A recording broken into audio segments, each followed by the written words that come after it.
Дорогие друзья, вот в преддверии завтрашнего большого православного праздника Пасхи у наших членов Совета возникла такая идея приехать и пообщаться с вами, поддержать, насколько это возможно, в этот сложный час, обнять, что-нибудь подарить, чтобы вы почувствовали, что жизнь продолжается, что скоро закончатся эти все сложные истории. И самое главное, чтобы вы знали, что здесь, в России, вам очень рады. Мы вас очень любим, как родных.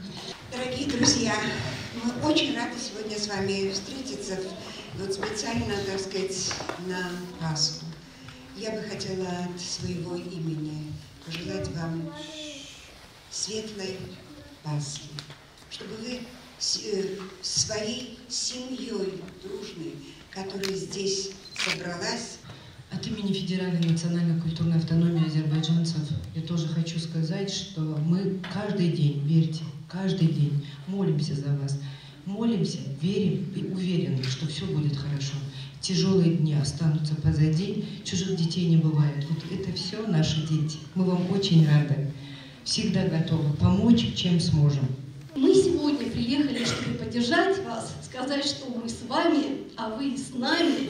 И мы готовы делать это регулярно, работать, например, с вашими детьми, приехать, провести для них и уроки, показать мультфильмы. Мы привезли раскраски, комиксы для них. Дорогие друзья, я от имени Дома народов России сердечно поздравляю вас с наступающим великим праздником Святой Пасхи.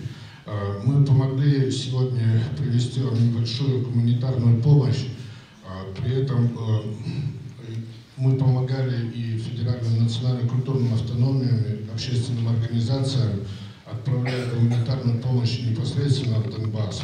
Уважаемые друзья, все присутствующие, позвольте от имени Федеральной национальной культурной автономии курдов Российской Федерации поздравить вас с наступающим праздником.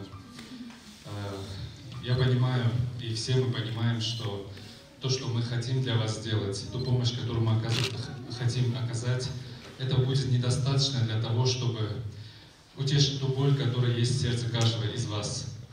Я представляю тот народ, который прошел через все эти ужасы войны в свое время, и 100 лет назад, и 30 лет назад, когда были страшные войны, и курды тогда оказывались в такой же ситуации, как и вы, когда Российская империя того времени помогала курдам, также их приютила, и сегодня мы живем здесь уже более 100 лет, но здесь мы чувствуем себя уже как дома.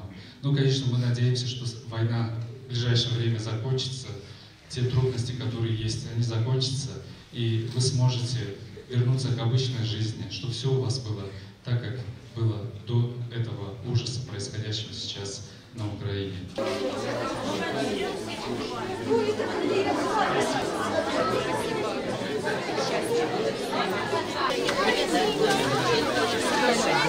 Маша, привет!